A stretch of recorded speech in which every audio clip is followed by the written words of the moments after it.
Good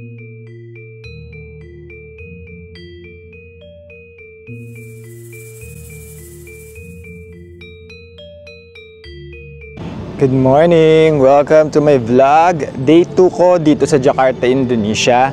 And today, samahan niyo akong libutin ang buong Indonesia sa loob lang ng mga 2 hours. Paano? Tanungin niyo ako mga bata. Hindi ko kayo marinig. Sabihin niyo, paano? Paano? Okay. Nandito ako ngayon sa Taman Mini Indonesia. Nasa South Jakarta to. Angkas ako ng 30 minutes mula sa aking hotel for only 230 pesos.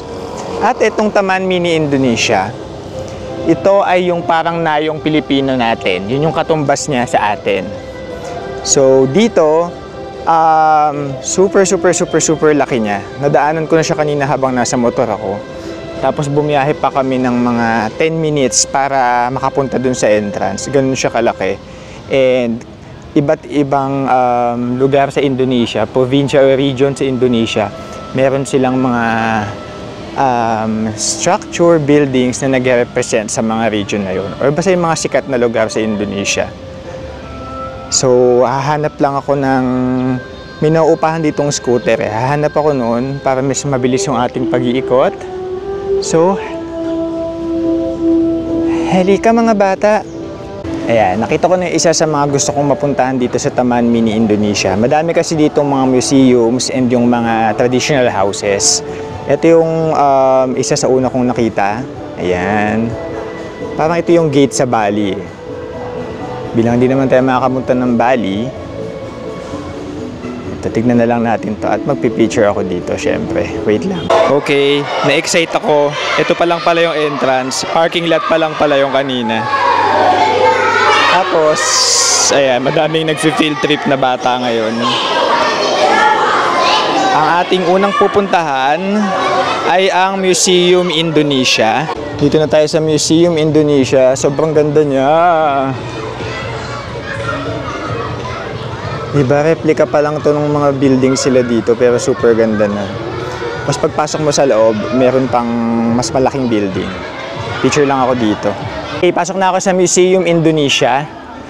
Nagpa-picture lang ako dito sa napakagandang entrance nila. Wow, mas maganda pala dito sa loob. Pero maganda kasi talaga yung entrance. Ganda oh. Yung naka-field trip ngayon, sabay tayo sa kanila. Ayan, sabi nung babae na nakausap ko, closed daw ngayon yung museum. Okay lang naman kasi ang pinunta ko talaga dito sa Taman Mini is yung mga kagaya niyang itsura ng museum sa labas. Kasi kakaiba talaga yung mga design. And madaming ganyan dito, so puntahan pa natin yung iba. Next natin siguro, apart from the museums, pupuntahan natin yung mga regional pavilion. Kumbaga kada region, nagtayo sila ng parang traditional house na matatagpuan sa region na yon.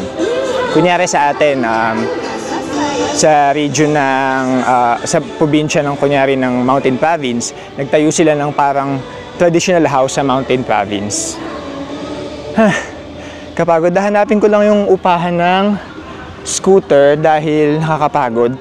Meron namang mga bus, shuttle, e-trike dito, kaya lang antayin mo pa yung ano nila. So mag-rent na ako nung electric scooter para mas makadali tayo ako makaikot dito. Ayan, ito yung mga electric scooter na pinaparentahan dito para mas madali kang makapag-ikot dito sa Taman Mini. Cashless sila dito, so credit cards dapat yung gamit mo. And for 1 hour, nasa 80,000 rupiah or 400 pesos.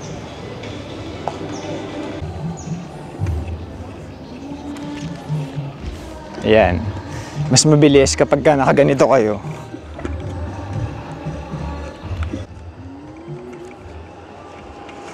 Okay, dito na ako sa unang regional pavilion na gusto kong puntahan. Madami kasing regional pavilion dito. Pero ito yung isa sa nakita ko na gusto ko talagang puntahan kasi ang ganda ng mga designs ng mga bahay dito. Ano kayang pangalan ng pavilion na to? Ayan, ito pala ang West Sumatra Pavilion. Tawag dito. May mga parang museum din yung loob niyan, kaya lang mukhang sarado pa naman. And ayun nga, ayoko na rin namang magpapasok dahil madami ito. Gusto ko lang puntahan isa-isa at makita yung mga pavilion. So ito ang West Sumatra Pavilion. Ganda, no? Ito naman ang North Sumatra Pavilion. Yung iba hindi na ako magpipicture kasi nga ang dami nito. Kaya pakita ko lang sa inyo. Tapos dito pala, meron silang parang lagoon dito na ganyan. Hindi pa lang parang, lagoon talaga yan. Na merong mapa ng Indonesia. So, sasakay ka dito ng parang train na yan. From there, makikita mo yung mapa ng Indonesia. Ito naman ang West Kalimantan Pavilion. Ayan ang itsura ng traditional houses sa region na yun. Hinihintuan ko lang siya. Paikot naman to. So, iikot lang ako hanggang doon sa kabila. Nandun yung iba pang pavilion. Tapos tignan nyo, meron sila palang ganun nga pala. Ayun, parang gondola. Yung nakalutang na yun yung nakasabit. Yan din yung pag sinakyan mo, makikita mo yung mapa ng Indonesia dito sa baba.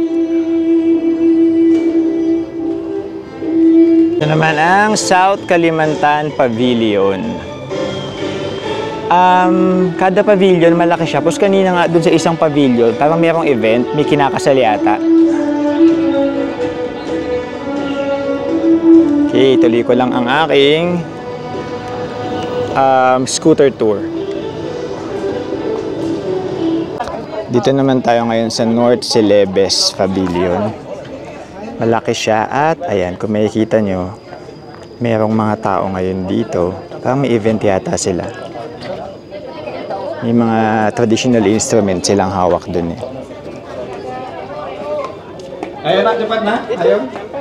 Ayan, sa gitna ng Taman Mini, meron din silang mansion na ganito na ginawa. Para naman to sa mga bata, syempre. Pero wala dito mga rides na gaya ng sa theme park. Gumawa lang sila ng mansion na ganyan.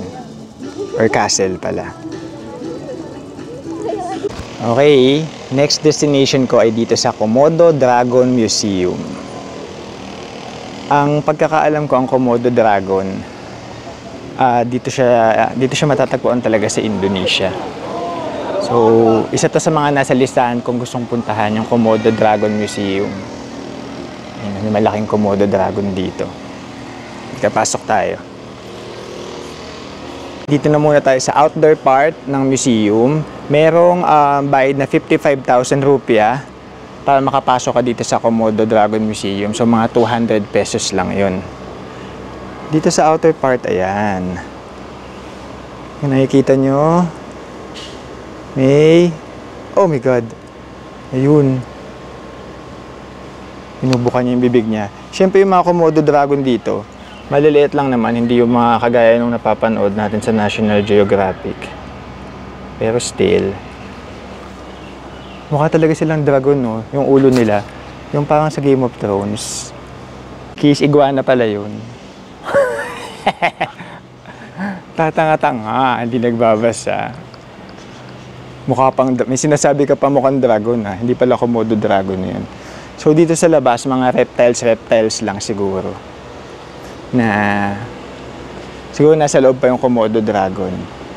Ayan, dito meron ditong Queen's Monitor. Baka parang ano sa atin to. Hindi eh. Dito lang daw siya natatagpuan sa Indonesia eh, oh. Yan siya oh, gumagalaw.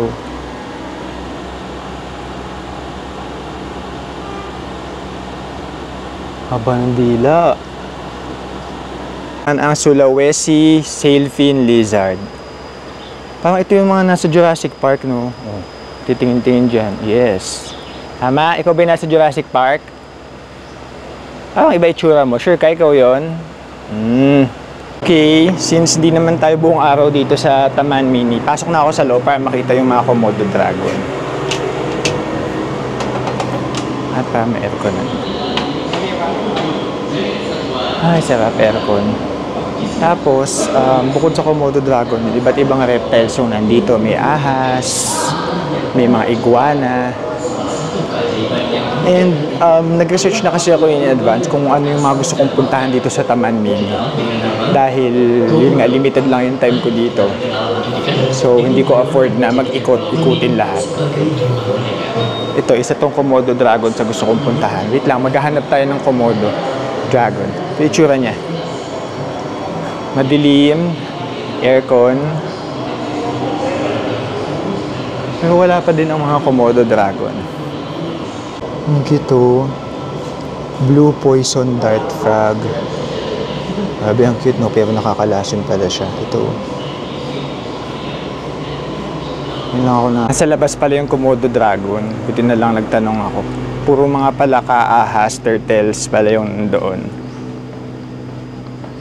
Galing na, yung buong building niya, ginawa nilang parang Komodo dragon talaga. Saan na ba siya? Feeling ko ayun. So, puntahan natin doon. Ayun, nakikita ko na. Let's do this. Na, ang mga Komodo dragon.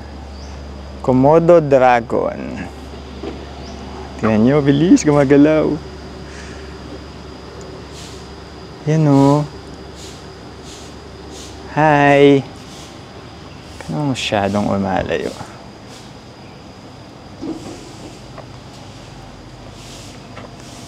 Hindi siya super laki. Pero meron yata niyan talagang sobrang lalaki na kumakain sila ng mga kambing, mga ganun, lumulunok sila ng ganun. Ito pa oh.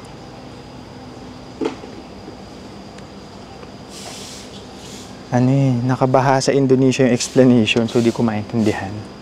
Ay, ito mas malaki. Mga baby lang sa kabila. Yan, ganyan siya kalaki. Tapos, ang alam ko ha, yung laway nila, merong parang pagka nalawayan, kunyari kakainin nila yung prey nila, may bakterya sa laway nila na makakanab. So, hindi mo mararamdaman, hindi ka makakagalaw, hindi mo mararamdaman yung sakit, pero hindi ka din makakagalaw. Dahil dun sa bakterya na yun. Pero, feeling ko lang yun ha. Basta meron akong nabasang ganun dati. Komodo dragons are native to Indonesia and are the world's largest lizard. Komodo dragons have venomous saliva that helps them subdue their prey. They hunt deer, boar, and water buffalo, and can kill their prey in less than half an hour. Komodo Island is inhabited by a population of around 5,700 giant lizards, also called Komodo dragons. Ito pa yung isa sa mga nasa listahan ko na puntahan kasi ang ganda niya. You know, para siyang mga kubo-kubo na korteng bangka. Sa kabila, ito yung ibang pavilion yan. Hindi ko na pinuntahan yan. Pero ang ganda niya talaga ito. Pa-picture tayo dyan. Ito malipitan.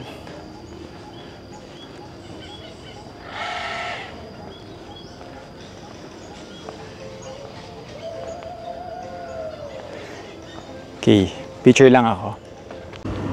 Okay, ito din yung isa sa hinahanap ko na pavilion. Yung Bali Pavilion.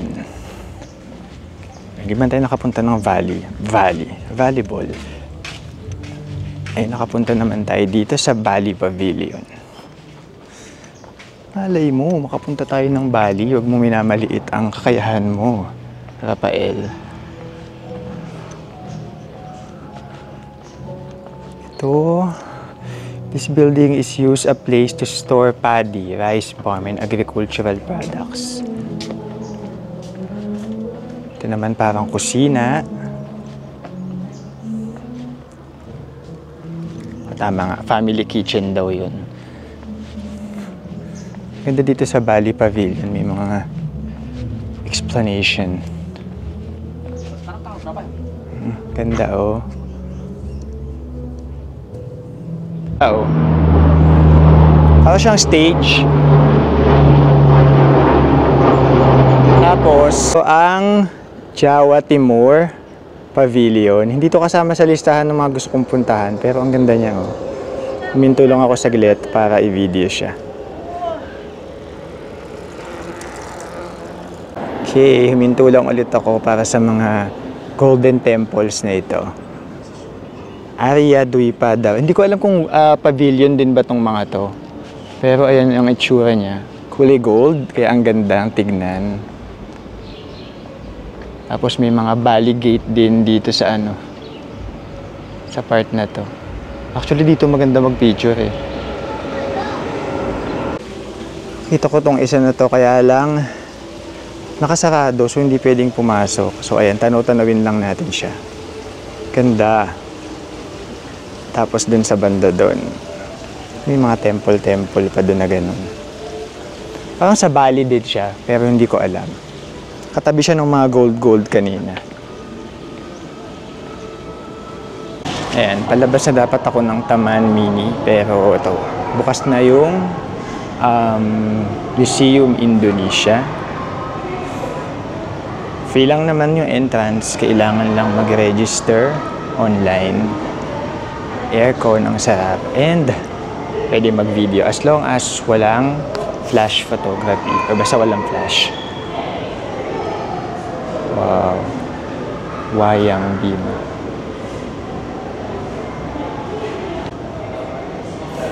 Ganda nito, may malaking map ng Indonesia. Peta Citra, Indonesia. Ganda.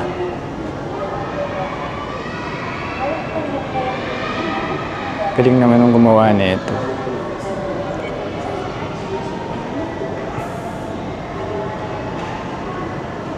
Ang laki ng Indonesia, tapos ang haba niya.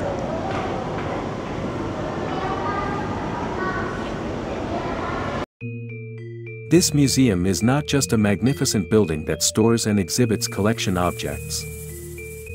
Indonesian Museum is intended as a place that presents a long story of history, thoughts, ideals, messages, great works, glory, and joy of the past. Okay, malaki pa tong museum. Pupunta ako dong sa second floor, pero hindi ko na siya i-vlog. Nanamnamin ko lang ang mga makikita ko dito. Tatapusin ko na yung vlog ko for today. So I hope nag-enjoy kayo. Dahil nag-enjoy ako dahil nakalibot ako ng buong Indonesia sa loob lang ng mga 2 hours. Joke lang yung buong Indonesia, syempre. Pero nakita ko yung iba't ibang traditional houses, yung mga culture sa Indonesia. At may field trip ang ingay. So, kung pupunta kayo ng Jakarta and may extra day kayo, puntahan nyo tong Taman Mini Indonesia para sulit na sulit, madami kayong malalaman about sa culture and history ng Indonesia.